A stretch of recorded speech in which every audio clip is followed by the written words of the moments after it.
Hai Sobat Miku, selamat datang di Ruang Miku. Ngobrol santai tapi berbobot. Dan hari ini spesial banget karena kita merayakan 32 tahun TVRI Maluku. Dan tebak siapa tamu kita? Pastinya bukan orang sembarangan ya, karena beliau ini adalah insan TVRI sejati yang udah melalang buana di berbagai macam daerah dan kini memimpin TVRI Maluku. Langsung kita sambut Ibu Sani Damanik atau yang biasa akrab kita sapa Mami Sani. Selamat Terima datang kasih di Ruang Sandi. Miku, Mami. Ya, terima kasih. Gimana kabar, baik ya? Baik, sehat. Dan di ulang tahun TVRI Maluku ini, Sani pengen tahu cerita singkat bagaimana Mami bisa bergabung dengan TVRI. Saya bergabung itu sejak tahun 1994. Wah, saya baru Waktu lahir, itu Ibu. sama dengan Sandi, kontraknya hanya sebagai penyiar. Setelah itu tahun 98 dipercaya menjadi reporter, tapi PNS-nya kita tes dan dinyatakan lulus. PNS juga 98. Setelah PNS kita baru dilibatkan di berita menjadi reporter. Terus beberapa tahun kemudian baru dipercaya sebagai produser, walaupun tetap menjalankan liputan berita sebagai reporter, tetapi kita jadi produser juga dan pewawancara tentunya untuk acara-acara dialog. Keren. Berarti Mami udah kerja di unit kerja yang mana aja nih? Ya, pertama sekali penyiar itu ada di program. Setelah di program kita di berita. Setelah di berita baru saya masuk dalam struktural. Masuk dalam struktural itu di pengembangan usaha, kepala seksi pengembangan usaha, dan kemudian pernah menjadi kepala seksi berita itu tapi di Jambi, dan setelah itu baru jadi kepala stasiun di Nusa Tenggara Barat. Wah, berarti Mami bisa dibilang nanganin program tuh banyak ya? Iya kan? Karena memang ya udah dari tahun berapa ya coba ya. Tapi kira-kira dari banyaknya program itu mana yang paling membanggakan buat Mami? Jadi kalau kami dulu itu dimulai karena saya juga basicnya adalah guru ya, jadi kita dipercayakan untuk membawa acara taman kanak-kanak, cerdas cermat, yang berbau pendidikan, berbau pendidikan gitu. Tapi setelah bergabung di berita baru kita terlibat sebagai produser untuk acara-acara berita, kemudian jadi pewawancara. Oke, itu yang salah satu yang punya pride tersendiri buat Mami ya. Iya, punya kesan khususnya kalau di program kita berhadapan langsung dengan seniman, dengan para pelajar, kepada mitra-mitra di luar, itu banyak terkait dengan praktisi pendidikan. Tetapi kalau di berita kita berhadapan dengan pejabat-pejabat untuk menghadirkan dialog-dialog sebagai narasumber. Dan beberapa paket acara PAT kita dipercaya sebagai produser, tentunya kita harus punya akses yang luas, punya kedekatan dengan pejabat sehingga kru-kru yang masuk dalam tim kita dipermudah aksesnya, baik tempat kita menginap, materi yang akan kita butuhkan, transportasi, akomodasi itu banyak didukung oleh mitra kita. Jadi ada butuh kedekatan emosional juga dengan mitra terkait. Tapi Mami dari tahun 90-an itu sampai sekarang, adakah mentor atau rekan yang memang dalam perjalanan Mami di TVRI ini sangat membantu gitu? Ya, jadi dalam satu tim kerabat kerja itu, kalau dulu namanya tim kerabat kerja itu, kita sebenarnya saling mengisi. Beruntung saya sejak 2010 kita terlibat dalam satu tim kerabat kerja dengan Pak Rizal Damis. Pak Rizal Damis itu memang dia sudah punya pengalaman yang luar biasa untuk produksi dokumenter, features gitu. Jadi kita yang punya kesempatan untuk bergabung dalam satu kerabat kerja, kita banyak belajar sehingga tim yang saling mengisi kolaborasi itu sangat menguntungkan kita untuk jam terbang, ya gitu.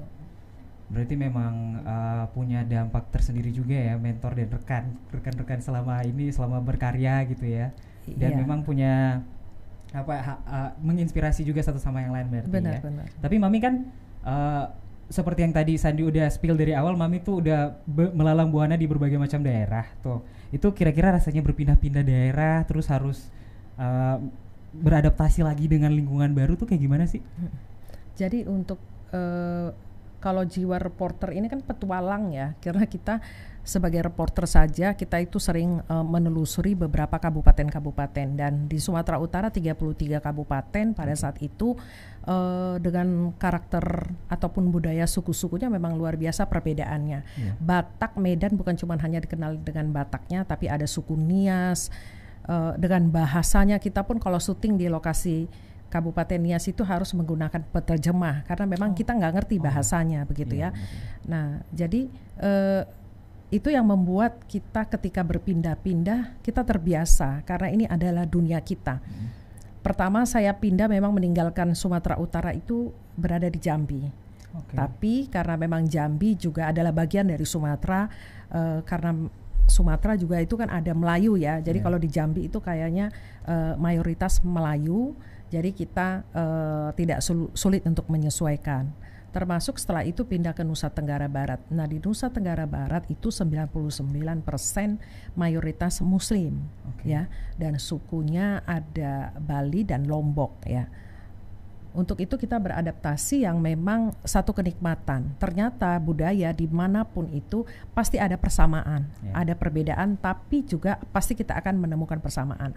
Jadi untuk itu setiap acara-acara budaya, misalkan karyawan-karyawan yang punya kegiatan, kita tetap aktif mengikuti karena kita sekalian ini tour ya, wisata yang dibiayai oleh negara. Hitung-hitung seperti itu sih. Tapi dengan kita berpindah-pindah, otomatis kita semakin banyak saudara ya.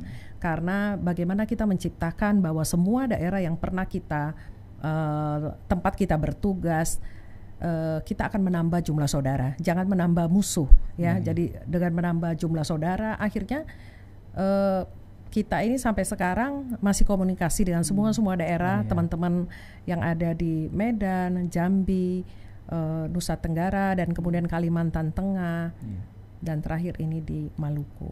Tapi Bu, itu kan pindah-pindah tuh ya, ada kultur-kultur yang berbeda-beda dong di setiap daerah gitu. Nah, yang bikin shock kultur Ibu tuh apa aja? Kayak di daerah mana gitu, kayak kebiasaan mereka yang nggak pernah ditemukan di tempat lahir Ibu gitu kan, terus kayak kok di sini gini ya gitu itu. Iya. Ada jadi ceritanya nggak? Kalau di Lombok itu sebenarnya tradisinya sangat kental ya, dan mereka sama dengan Bali yang masih mempertahankan budayanya gitu ya. Jadi mau tingkat ekonominya sudah di atas sejahtera, tapi mereka tetap budaya itu tetap dijalankan, seperti mengarak pengantin di sekitar kampung, atau juga bahwa setiap ada kegiatan itu semua satu lorong ataupun satu lingkungan ikut rumahnya menjadi tempat undangan atau tempat tamu. Jadi tempatnya bukan di gedung ya, tapi dari rumah ke rumah. Jadi kita bertamu, tapi nanti saya bisa dapat di rumah warga yang sini, tapi nanti Sandi bisa di rumah sebelah mana. Jadi semua keluarga, semua satu lingkungan adalah keluarga. Itu yang sangat positif saya nilai. Dan di Kalimantan Tengah juga ternyata kalau kami di Sumatera Utara itu beras itu adalah simbol budaya. Jadi setiap ada tamu datang itu dihoras-horas dengan beras. Tapi saya di Kalimantan Tengah juga karena saya ke beberapa daerah juga saya disambut dengan beras juga gitu ya. Oh berarti ada persamaan gitu ya. Ada persamaan itu. Tapi kalau di Lombok, Ambon sendiri ada beberapa yang sudah buat acara ya, karyawan kita menikah, resepsi gitu, hanya resepsinya di gedung ya. Jadi kita tidak melihat adatnya seperti apa sih, belum melihat. Mami belum lihat ya. Belum. Tapi memang Ambon atau Ambon ini ada mirip-miripnya sama Sumatera Utara, Batak itu karena setiap pesta itu ada lagu, ada tari. Ada tari. Harus diawali dengan diselingi dengan lagu dan tari. Kalau di Ambon sendiri itu yang paling berkesan apa, Mami? Selama Mami udah setahun ya? Belum ya. Nanti Mei baru 1 tahun. Banyak sih kesannya bahwa alamnya begitu luar biasa. Namun akses yang sangat terbatas ya. Ini butuh pembangunan akses. pariwisatanya. Kalau budayanya gitu ya, paling dia ditampilkan pada momen-momen tertentu. Jadi tidak menjadi kebiasaan yang dalam setiap hari ada ritual-ritual untuk pelaksanaan, misalkan penyambutan tamu.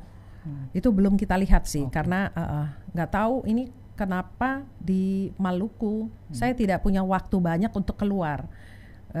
Ya mungkin beradaptasinya jadi setiap jadi hanya waktunya di kantor saja bisa saya seharian dalam ruangan tuh kerjaan nggak selesai gitu ya, dan memang karena faktor geografis gitu ya, jadi benar. Membuat setelah ada tamu, ada undangan, setelah itu satu kegiatan satu hari aja bisanya gitu ya, karena macet juga gitu. Benar.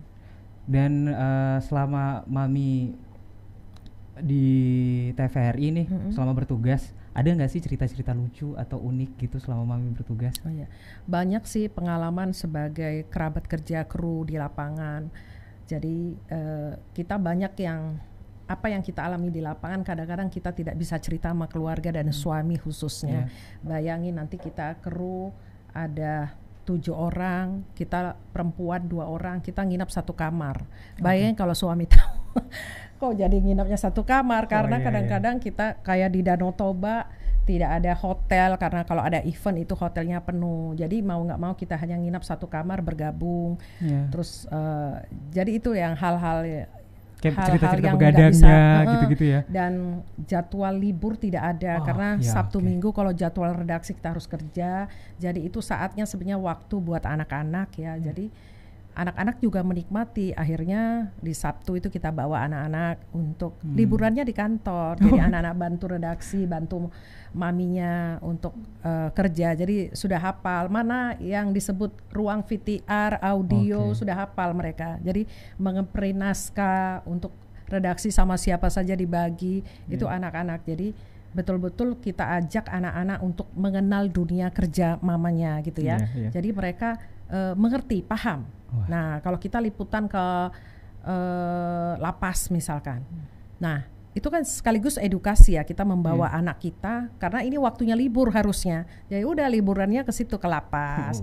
Jadi lihat nanti kalapasnya bilang jangan mau ya seperti Om yang ada di dalam ya. Kenapa Om ada di dalam ya? Karena mereka jahat, mereka curang atau seperti apa. Jadi itu hikmahnya adalah pembelajaran bagi kita. Terus ada pada saat liputan Hercules, jatuh pesawat Hercules di Medan.